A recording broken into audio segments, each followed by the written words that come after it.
chance of working. And we know how well Curse has destroyed MRN so far this season, so they should have a huge amount of confidence going in, and MRN really has to bounce back here. They absolutely have to bounce back here. Many of the final matchups between teams is they all have a chance to play each other 4 times throughout the season split, and this is going to be one of those, obviously, those times, but one of the that final. So we'll see what they do. I'm expecting a Twisted Fate ban here for both Echo and Nijaki. Last time MRN played against these guys, they went safe. They had that Lux pick for Echo, so they're trying to stay away from what we've always said, Voidboy and Saint jumping on your face. And before yesterday, Curse had never lost to a team in the bottom 4. GG was the first team to crack that perfect record for Curse, so they want to keep this one going for MRN. And the last few bans are taking a bit of time because Renekton's obviously been banned out again, but that was a Mega Zero. Vayne was banned out, as you were saying. And what is this last ban going to be for MRN? Because they're kind of taking their time and they haven't fully targeted someone yet, but there it's clear they're going kind of at Nijaki. I'd be really interested if they don't do the TF ban. They do get Nijaki on a few of them there to throw his comfort out, and yes, they do. Twisted Fate will not be on this for Echo or Jackie. Mega Zero has a choice at his top lane. Malphite is still out, and that Rumble is still out there as well. We haven't seen too much play from him this week. First picking Malphite would be a little bold, even though it's been getting banned out a lot. Except that's more like a Dyrus ban that he did get at last game for MRN. Maybe a Jarvan or something, maybe even Sona, because Niantonso really likes that, and Elements does like playing that a lot, along with Lulu. Lulu hasn't been a super contested pick lately either. MRN taking their time with this one. I mean, there's actually a lot of options available because aside from what other teams are doing where they kind of ban 3 for one person, Curse has really just banned out like 1 from Niantonso and Vayne. 1 from Mega Zero and Renekton, and then 1 from Echo and Twisted Fate. Kind of dipping their hand into each bowl. Yeah. Multiple cookie jars. So this really now becomes a ban you have to consider that they're trying to super counter with. Maybe not super counter, but they are trying to pull a little bit of everything with 1 pick.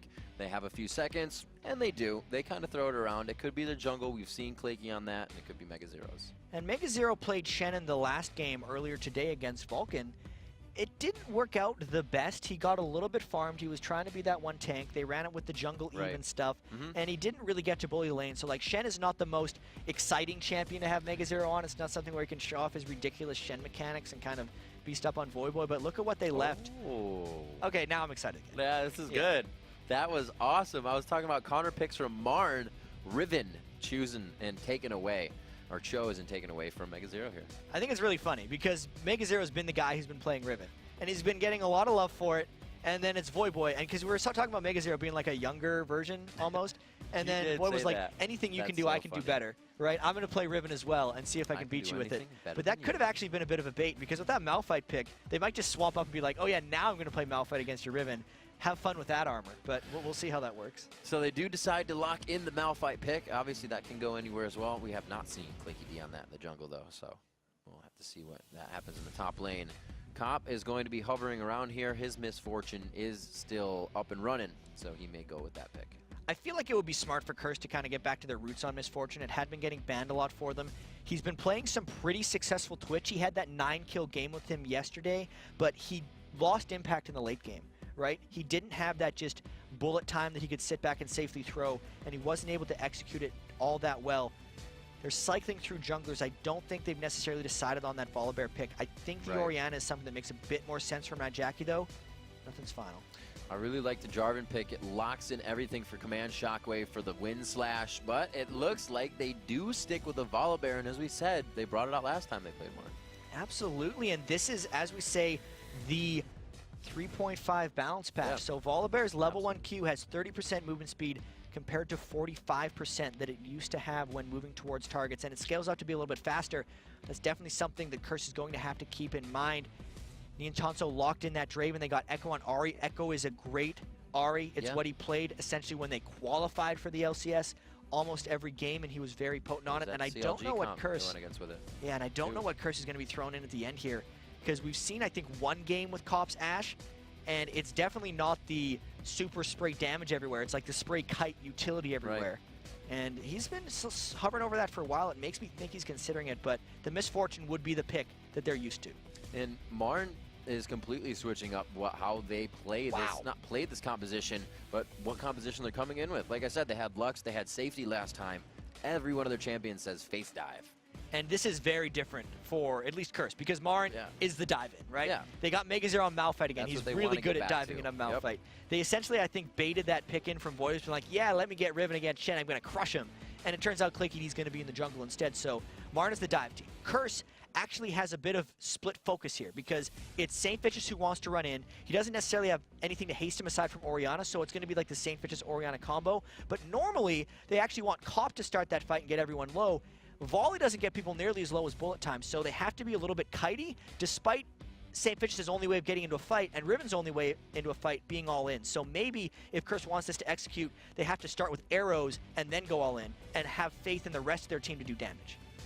Faith is actually one of the biggest things that we see these teams, and that actually could be just called as communication, because if you're not communicating, if you're not relying on that to happen, your jungler takes that extra initial step, you have to be right on the backside.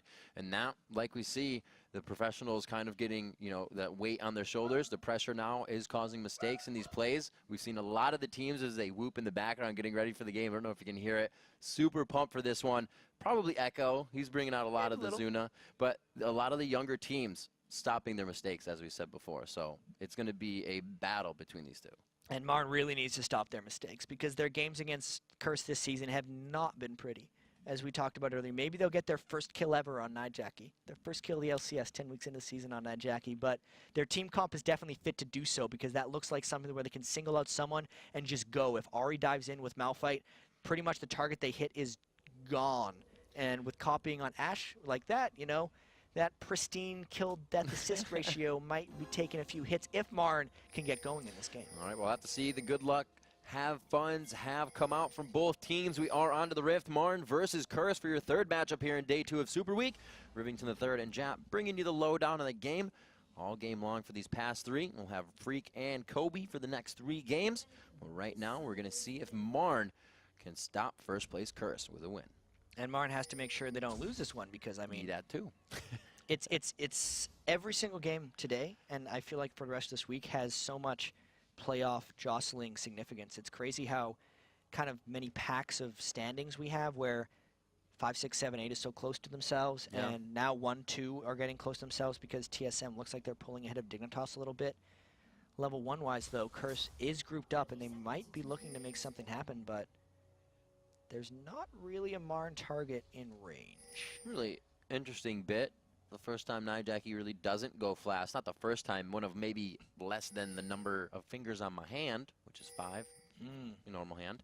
And it's going to be an Echo this time, so we'll see him trying to use that flask, and we'll see how he works towards his next item with that. Also, there's only the 2 red elixirs on the map, so a couple Threshes have been starting red elixir in the past. That is not what Elements decides to do in this one. Instead, Voidboy goes red elixir, and Mega Zero went red elixir Malphite because he wants the power as well. It's unfortunate, though, that with the 2v1 running top for Curse, I feel like Mega Zero is going to be trapped in that for a while. It's either going to take Golem's top, Golem's bottom as well, so there may not be so much of an all-in, but a little advantage trying to be taken at that level 2 for both the top and the bottom lane, 80 carries and supports. Echo is actually going to throw out quite a bit of mana towards that blue buff, so he starts the lane with half, and it's probably going to be a safe lane for him due to that. Yeah, the Orianna versus Ahri matchup early is pretty shovey. They just kind of try to farm against each other. If anything, Nijaki would have the potential to walk in with the ball on his head and auto-attack trade a little bit better on Echo, but I don't know if that's necessarily what he's going to be going for. They really need some early ganks to come out, but like Clicky D on Jungle Shen can gank early, but it's a huge sacrifice to his farming thing. Usually Jungle Shens just want to sit in the jungle until level 6 and then provide presence that way. So it's actually an advantage St. Vicious if he wants to try to make any early jungling ganks happen. Really nice early ward by Mega Zero, or, Mega Zero and crew, whoever put that down up top to keep him safe. He saw the ward that Elements just placed, so they have word on that. We're not going to see 4-minute 4v4 over by blue buff this time. It's not going to occur here. And we're going to see Heartbeat kind of pushing up, waiting to get to Voidboy in that bottom lane. St. Vicious is already making moves for the top. Yeah, and we'll see if St. Vicious tries to brute force through the middle of the lane or come around the back for a gank. And he's actually just going straight through, so that ward against 3-man tower dive doesn't really help Mega Zero for anything.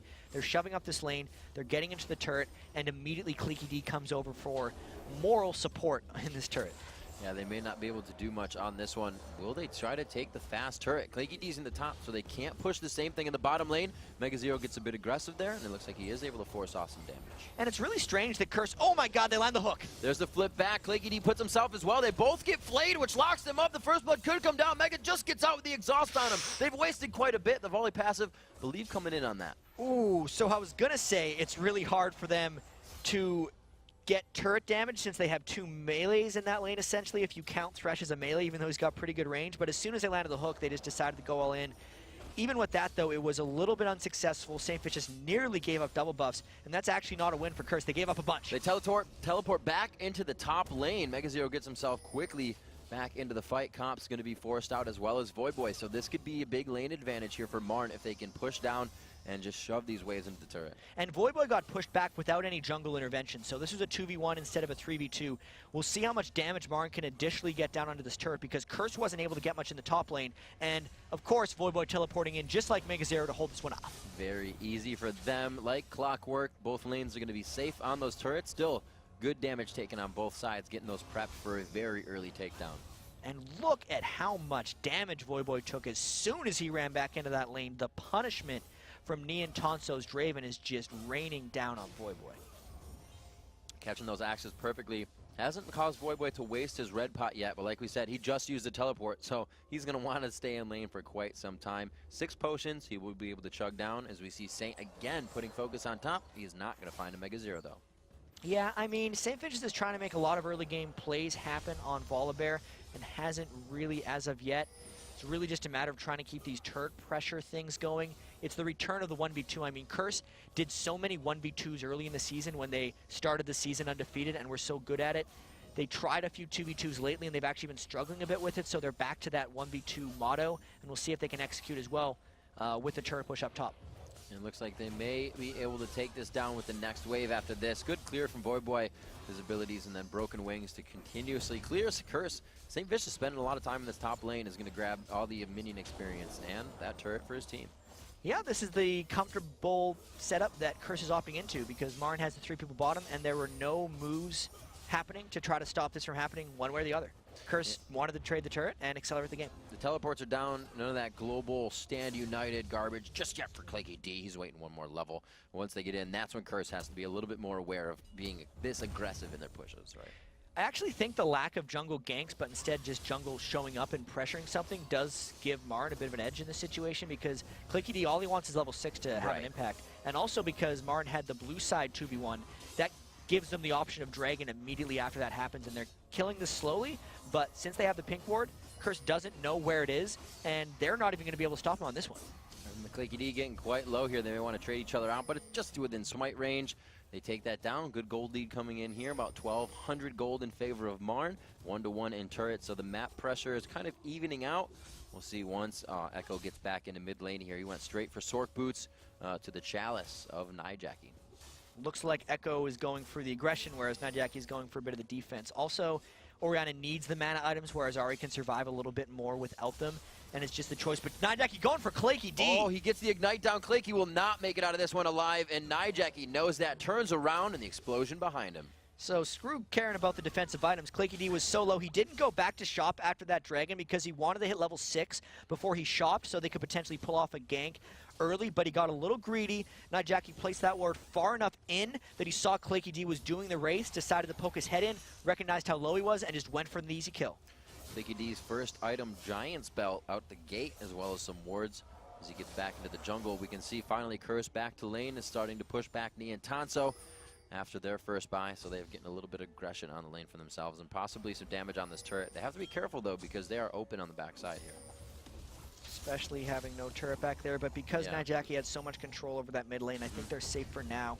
And the backside gank is more of a just gank that's going to hit him in the face, because the only ganks Claky D is going to be doing usually are just teleporting in with Stand United. That's true. He will have that in just a little bit. His experience quite close on that. The next few minions, the next camp rather, is going to be able to pick up that 6. We'll have to see where Mega Zero is at as we move into the top lane. Looking at his XP bar, he is also at the same spot for that Stand United to come in on his unstoppable force. So at 8 minutes here, we could see activation onto Voidboy. Heartbeat and Neon Tonso trying to get some aggression down in the bottom as they try to pull aggression or jungler And they're hoping that Cop lands an arrow here, but they're mainly hoping that MRN gets aggressive so that St. Patrick's counter gank works a bit better. They hawk shot off like they're being a little bit cautious, and actually MRN pings where they hawk shotted, so they're saying they don't have a ward here, they don't have a ward here, otherwise he wouldn't have hawk shotted that area. If they land a hook, they're going. There's the arrow coming in. They try to get the lantern toss. St. Vicious gets stopped back by the stand aside, I should say. Stand United coming in from Claky D. Can they finalize the kill? Cop cleanses that one off, waiting very patiently. He flashes into the end of the ultimate of Draven. How unfortunate.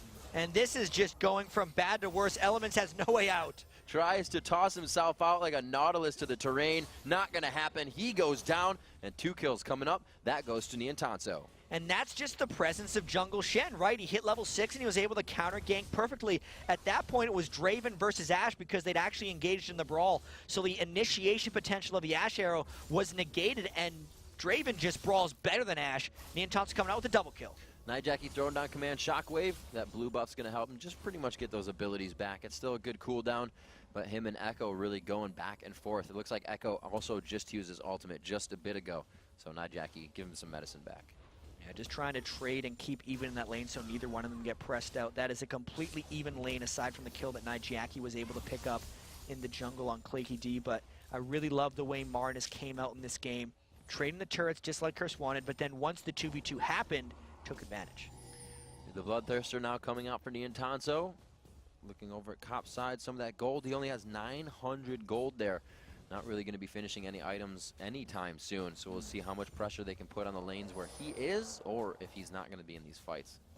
At least for Curse, Nightjackie picked up a 9-minute, 50-second Athene's Unholy Grail, so he's at least hit his Orianna item pretty quick. Cop is a good 1,000 gold behind Niantanso, and it really shows in the items, but if Nightjackie can make something happen in the mid lane with that item, it'll make up for it.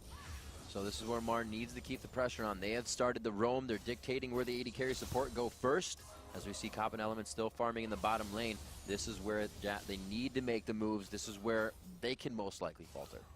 And it's just going to be a matter of Marn trying to stick together, right? Like, have the teams picked up enough mid-game strategies. Curse has been the ones who have been able to stall out the game and just beat all the lower-tier teams. They faltered yesterday against Good Game University, even when they had lead. There's an Ashe arrow. They're trying for an Echo pick. Is it going to land? Oh, it hits him just on the backside. Voidboy tries to get into range. That Broken Wing does hit. He flashes. The Shockwave Wind Slash will not finalize. Everything just happening on the edge of death there.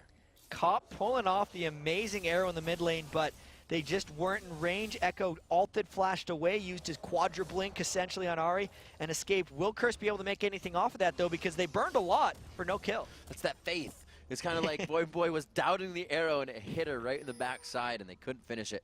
Maybe next time. That's a very low cooldown, one of the best initiations from an AD carry in the game, and Cop already making an impact with it from across the map. He needs to do more of that, and they need to actually be able to capitalize on it. Because if those things aren't killing, then the team fights aren't going to be won for Marn. Yeah, and that's a good point. It's a good shot, and they need to do more of it, but the fact that that didn't work is a little worrying. Absolutely. 12 minutes in here. They're kind of in and out of the laning phase. We see fights happening, and then they return back when it's obviously pushed. They want to stop the turret, but they're sending, you know, the lanes that were respectively there. AD support back to the bottom. They freeze this up. Mega Zero still stopping Voidboy in the top lane, and the mids are still farming that mid lane. Yeah, Voidboy definitely hasn't gotten going on Riven yet. Yeah. He was stuck in a 1v2 for a little while, but that is normal for Voidboy. Most people refuse to 1v1 him, just like people usually refuse to 1v1 Mega Zero. But the Malphite is somewhat immune to the harass of Voidboy. As you can see, Voidboy's just kind of got to run away. He doesn't want to cut through all the armor that Mega Zero has on that solid rock down there. And now, again, we're going to see, with Claky D Shen ultimate up, will the gank from Curse work if they decide to go for it? Look at the mids mirroring each other on that entrance down into the river here. They could catch Claky. They go for the arrow. The dissonance misses. So that's going to be, like I said, a very low cooldown for Cop, and they are going to start taking all those shots on net. Some are going to count soon. Marn sets up for Dragon. And Dragon up, ultimates up. Both Voidboy and Mega Zero have the teleports, but the Ashe arrow is down for Curse, and that Dragon's going down so fast, I feel like Curse just gave it up. They have to give this one up. It's going to be a 2,400 gold lead right now as Voidboy returns to the top lane. Now he finds Mega Zero at his turret. Now the other way around. So, all the teleports just didn't matter. They decided not to fight on that one, and I think it was because the Ashe arrow was down for Curse and they realized they didn't have the in-fight power, but they're going to have to find their pick somewhere, whether Elements lands a death sentence that one just missed, or whether Cop lands an arrow, that does seem like the only way Curse can win these fights, because they have a bunch of all-in with a bunch of kind of previous poke, and they have to make it all work together. Otherwise, the straight-up power of MRN is going to overtake them. So having Niantanso kind of go for the Bloodthirster in the beginning while doing better, it's obviously not going to make it easier for Cop. Does that not force Cop to build an Infinity Edge? Because usually you want to be able to follow the AD carry, be able to do the same amount of damage.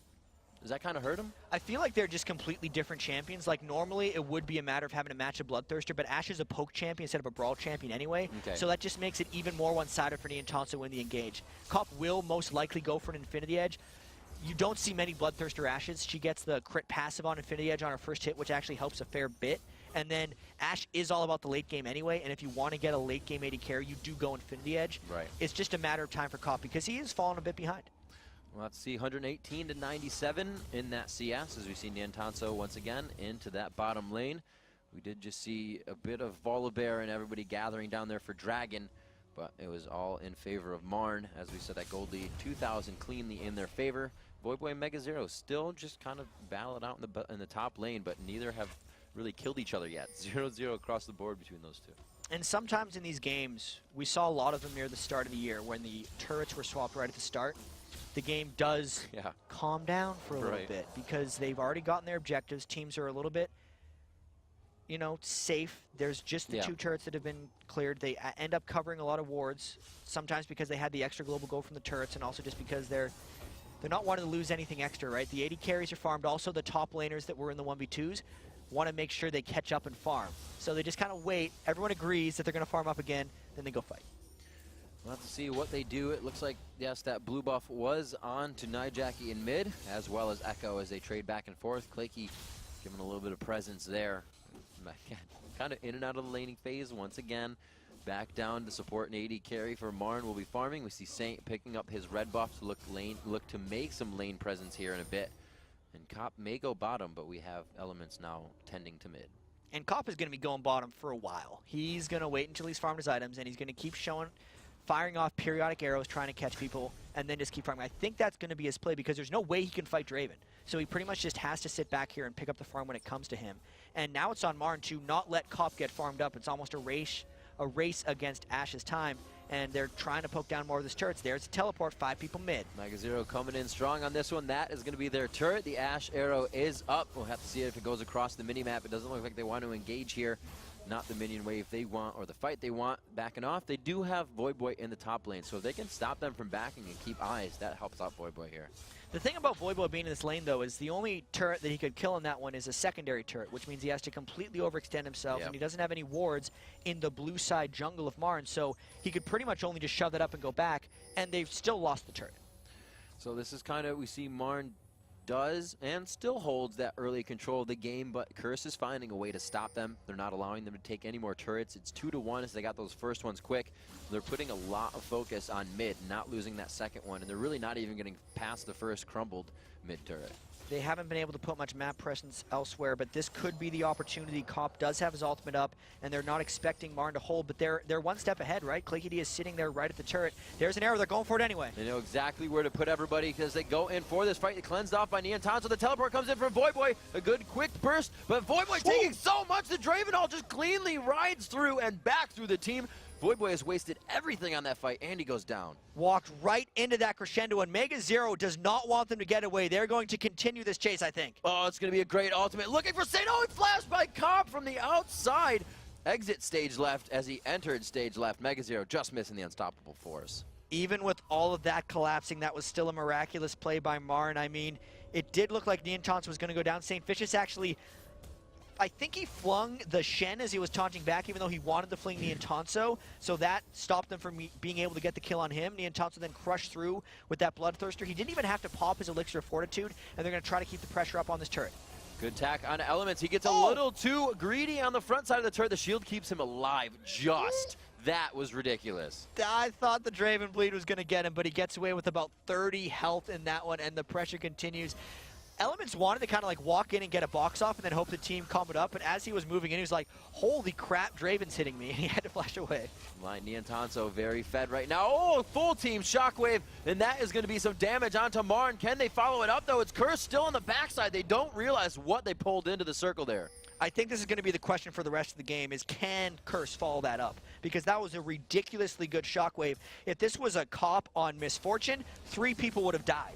But if it was Ash, they couldn't follow it up as Voyboy tries to go. Whoa, Voyboy just gets completely taken off, taken out of the map, and it's going to be Curse still holding this one off. He saw low health bars, and you can even see he is not happy with himself there. The wards are still coming in. Martin wants to steal this one, and Curse is just filtering in one at a time. Martin has 5 people low health. There's an arrow. There's a great Ash arrow, stopping up 1, slowing down 4. Elements puts himself in after just going very low in the fight before. He held the box. It's going to be the focus. Cop on the outside. No mana there, though. Nijackie, no mana. They do take down 1. Clicky D is just on the back line, but he's very tanky. Do they have enough damage to take him down? It looks like he will fall. Saint follows Heartbeat here. Can he get the last attacks on the dissonance? And the bite from Saint Vicious is able to finalize it for the Bear. A good fight for Saint and Curse there, but that was scary for both teams. Curse did follow up that Ash arrow, but it was just barely. Martin got a little greedy, sticking around with 5 people. They were hoping they could win that fight because the victor of that fight not only got all the kills, they got the dragon because they both knew what that timer was. I gotta say, that was just Saint Vicious kind of mad moaning up and running through the team as Cop decided to stick in there. Getting Neon Tonso down first was super important because he's been the one who's been shredding down most of their health, and that is one of those things that Curse is able to do. They stick around at just the right times. How did he know Saint was there as he went for the home run? All the way back at bases when he threw that. Absolutely incredible. Just looking to see, maybe he's doing those. So they do hear the damage on that so they can know the Saint's going back. It's not like it's going to help him too much, but Nijackie hasn't died yet. They still can't get to him. He's 2-0-2 on the game. You got a 0-1-2, but Cop has finished the Infinity Edge. He didn't have mana after that arrow in the last fight, and I'm sure it cost them a lot of damage and catch because, like you said, that's what Ash provides for her team in that late game. And Cop, of course, is just running back to that bottom lane again. He just wants more items, and then he's going to sit back and shoot those arrows. More farm. If he's there for too long, Martin's going to start using that time to go to Baron, and his time is going to run out. And it is about Nijackie, as you were saying. Like, he is just in a zone against Martin for some reason. He's top farm in the game by 20 over Neon Tonso, right? He is only 100 gold behind Neon Tonso, and it's just a matter of, like, Death Cap Athene's Unholy Grail, 20 minutes, 30 seconds into the game, is awesome. And look at him just poke down Heartbeat for almost no cost in his own. And that's something to point out as well. We look up, and oh, whoop, the Asho going all the way across. It is going to connect with the fight here. Looks like it's going to be hitting Mega Zero. Gets him on the right side of the cheek there. Voyboy looks to aggress on this as well. It's a 1, 2, 3, 4, 5, 6 punch. Unstoppable force required, but they bring him back in as he tries to throw in the towel. They get the kill and the assist on everyone. The 7th punch is the one that got him in when the death sentence landed from Elements, and that was a home run shot by Cop to get that fight started. It's what Curse is going to continue to try to do, and they could follow up on that one as well. And I was going to say it's 30,000 to 28,000. Martin is still up in gold, but Curse has all these advantages that's causing the cookie to crumble in their favor right now. It looks like Martin is trying to do what they can, steal up the resources, take down the map pressure of Curse, and really push them back into their base. They know Curse has momentum right now. It's really, really close, though, because Marn probably has the upper hand in team fights. They just need to be able to get them. They have the upper hand in turrets, and it's just a matter that a dragon isn't up right now, so Marn can't go and force it, because, like, Voyboy's chasing that wave. He hasn't been able to find many fights. Cop is essentially cowering in that lane for a while because he's on Ash, and he's so much weaker than Draven at this point. He's just firing off blind arrows, hoping, well, not blind arrows, but arrows to try to get things happening. And Curse is holding it together, as they actually tend to do amazingly well and frequently against a lot of these bottom 4 teams. It's just a matter of, has Marn progressed far enough, or is Curse going to be able to continue to do that? So we'll see. Cop still looking to be that threat, like you're saying. Neon Tonso in the bottom lane waiting for Cop to look and farm, but he is not going to find anything. He's going to wait for this to just kind of time out, freeze it as much as possible. Unstoppable Force waiting. On the side of Mega Zero, they do have Stand United if they want to activate something. They're waiting on a good amount of flashes, though. Actually, 3 flashes, Echo, Neon Tonso, and Heartbeat on the same timer, so they are going to wait for those. And they would also get the Unstoppable Force if they got that one. And you can see, you know, Neon Tonso's actually really pushing up the bottom lane, but finally Cop has left that place because they realize there might be a threat near the Baron pretty soon if they're not careful. I'm thinking Marn might want to try forcing something. I don't actually know how comfortable Marn is taking this game late, right? Because they think Riven is the mid-game champion, and they're going to be able to surpass that. But then you think of potential Orianna ults. Sometimes those can just wreck late game. And Cop, if he gets going a little bit too far, is going to be able to kill Shen when he dives through. Maybe they just think that Malphite is going to be 100% shut down on Cop no matter the stage in the game, which might be true if MegaZero can get enough farm. But it's a close enough game, and neither team is really making huge plays because they recognize what's at stake. It's getting to that point. We see it's ultimate farm time. People are throwing out ults to make sure that turrets stay alive. You know, the engagements are going to be very slow, very meticulous right now. They're going to find their way in, and only the engagement they know they will win. So here at 24 minutes, Dragon, a minute and a half, so we'll see that up pretty much 25 minutes here. Like I said, those flashes now up for Marn. They still have a little bit to wait, so the cautious play coming in. The wards coming in on the side, the bottom side of Curse's jungle is going to help for that Dragon. They're going to make sure they get control of this one. I mean, they over-pushed a little bit before the last one, and maybe, you know, maybe they're just going to end up picking a fight before it happens in this area, because there is a lot of initiation potential, right, from both of these teams. MegaZero can fly in whenever he wants. There's an Ash arrow, hits Mega. MegaZero gets hit. His unstoppable force is up. He used it to get out defensively. Last time, but the Shen ult comes in. They're going to wombo combo this one up. He goes to the back line. Nijaki and Curse, or Cop rather, both forced to cleanse and back out of that tenacity. They are getting just locked up right now. And we see Voyboy going back into the fight, man-moding it 4v1 again in his favorite spot. They take down Echo. Voy is somehow still alive. Wow. Gets the shield in. The command shockwave to lock them up and save Voyboy. No, he goes down. It's actually Niantanso coming up big right now. A finalized skill coming in from MegaZero. They turn it around. Yeah, Nijaki gets a shutdown, but he goes down. That fight was crazy, Riv. I mean, the amount of help that Niantanso picked up a double kill with was almost invisible. He seemed dead that entire time as he was beasting down people with his spinning axes. I mean, the shockwave from Nijaki I thought was going to end it, but it got flashed over by Claky D. I mean, they arrowed onto MegaZero to start that fight, and they just turned it around. It's like, are you sure you want to arrow the Malphite? Because I'm coming at you, right? And Claky D ulted in. That was such a good fight for Marn. 4 for 3, and I think they get the Dragon after this. The trigger of seeing him ult Unstoppable Force out of the 3 in the top lane, I think gave them confidence for that fight. This time, they had Claky, and it spelled a different story. This Dragon could be theirs, the teleport coming in from Mega to keep it safe.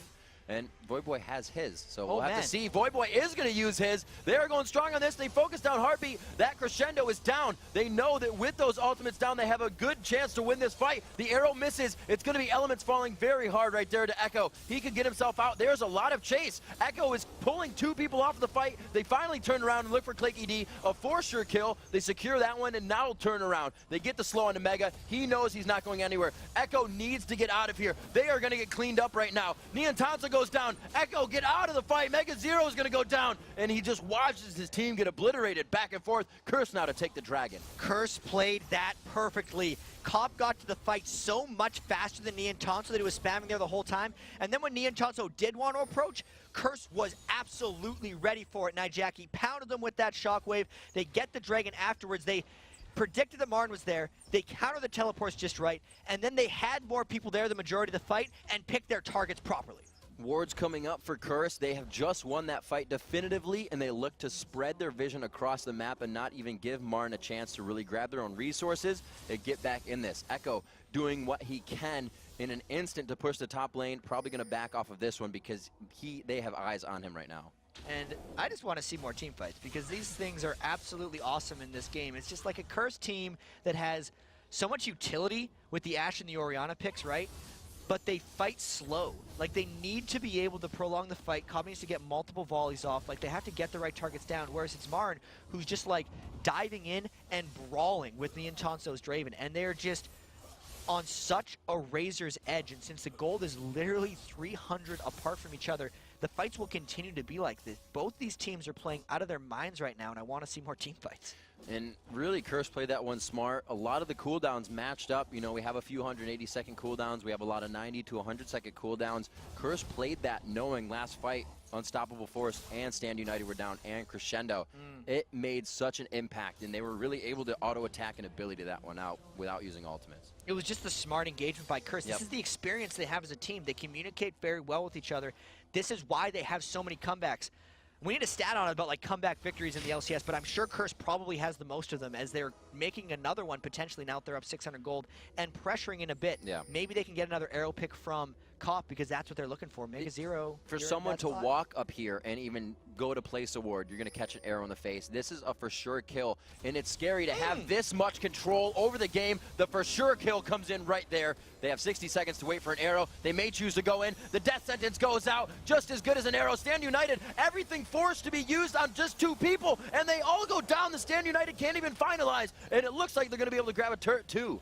And at this point, they know they have 5 people up. They know there's 30-second death timers. Do they want the turrets or do they want the Baron? They know the Stand United is down. They're going for the turrets. This is going to be global gold for them. A Baron if they want. Forcing now Claky D to come back. He was made to stay in the bottom lane because Stand United was fizzled out by the quick kill. And Curse is going aggro on Baron. So they also have an Oracles that just expired. Yep. No, never mind. Elements is behind. He's still got the Oracles. I just lost sight of it. So they're trying to rush this one down. I don't see how Marn can stop this. They got enough damage coming through. They got the bites. Marn trying to force back, but that just patience in the brush and knowing the Cop had spent so long surviving in this game just so he could land those arrows. He's got 10 assists in this game, right? Like his Ashe has been involved in a lot of fights despite having to hide pretty much the entire game, and it's working out for Curse at this point. Yeah, playing Ashe allows Cop to stay in the way far back and play super safe. He has been really pivotal in activating these fights for his team. He's up to that Phantom Dancer already. The new Ashe the new Ashe buff that gives her that more attack speed per level is really just kind of synergizing with the Phantom Dancer. Affinity Edge build now getting max damage, plus, like we said before, Ashe passive. That's going to help. So the damage is coming from Cop now, and we can see that he really wasn't even one to do that much damage in the fight. It was the Arrow, Orianna, and then Saint. So their AD carry didn't even need to be effective there besides the ult. Curse's overall damage isn't that insane, but their utility and their ability to prioritize targets is. So like in the fights where they go for Mega Zero, probably not a good idea. But if they get Heartbeat with an arrow like they did in that last one, the fight is over before it starts, and that's what they need to do more of, right? If they can get on Niantanso, if they can kill Heartbeat, if they can finish off Echo before he dives in, that's what they want to do, because if they're going for Mega Zero and Claky D, and they let Niantanso roll in the back with Draven, that's when they get into trouble. But now with the Baron buff on 5 people for Curse, Cop finally getting that gold, Nijaki really hitting his stride. He did die, sorry to say. He did die. Moment of silence for Nijaki, first death in 4 games. But Curse is looking good, and I'm expecting another arrow. Like, if that arrow lands, we know they're going to go. He's almost on to the last Whisper. It's going to be 3 items completed over for Niantanso as he's having a very good game for himself. 6-4-4, always putting up consistent numbers for Marn, and really looking to be a impact factor for them as they look to turtle the base. Mega Zero's ultimate is up. Voyboy has just grabbed his teleport, so they can choose to split push, but they're probably going to use that 5-man strength of Baron here to just bully out Marn. And I think it's just a matter of will Elements land a death sentence. He's actually landed a lot of them this game. Yep. Or will Cop get that arrow to start? Curse doesn't want to start anything stupid. They know that when they initiated on the Mega Zero, it didn't work out for them. And they know they've been behind most of the game up until now. So I expect them to play it smart. Absolutely, and then coming into mind is like an MIA flash box thresh, right? That's probably not something they're going to do. We'll have to see, though. Elements, he is just teetering on the side of death right now. He says, hit me first. He plays that way with Tarek. He plays that way with Sona. He wants to be in the front. He wants you to blow all your cooldowns on him. It looks like they get good damage on the turret that time. The next wave is going to spell that turret going down. Yeah, and St. Vicious's Volibear here does have flash. So if he wants to try to flash fling someone, he would have the opportunity to do that. Mega Zero just went back to base. He still hasn't been able to finish that Frozen Heart on Malphite. That would be very key if you could get it. They're going in probably for the final bit of damage on this turret. All the summoners are up. All the ultimates are up except for Draven's. The Unstoppable Force and Shen combination on top of each other gives Curse a lot of time to move instantly. They're able to focus Mega Zero. St. Vicious goes to the back line and nobody can follow Mega up to the fight. Great control there by Curse on it. They lock down Echo as well. The auto attacks to take him down. Heartbeat is going to make it out as he gets hit. Frosted down, but it's going to be the inhibitor. Curse looks to take control of this base. St. Vicious went so crazy on that fight, he really just drove everyone in Marn back, and that allowed Voyboy to just hop around and finish off the rest of them. We can't forget about how much damage Nijaki can do with his incredibly farmed Orianna as well. So mission accomplished. They used the Baron buff. St. Vicious sacrificed himself to dive really deep, make sure Niantanso couldn't get onto the squishies, and it just let the rest of Curse go to work.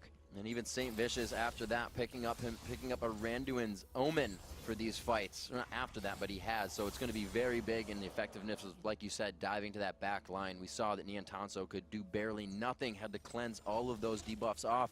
And it leaves Cop again back to his farm lane. Probably finishing up that last Whisper soon.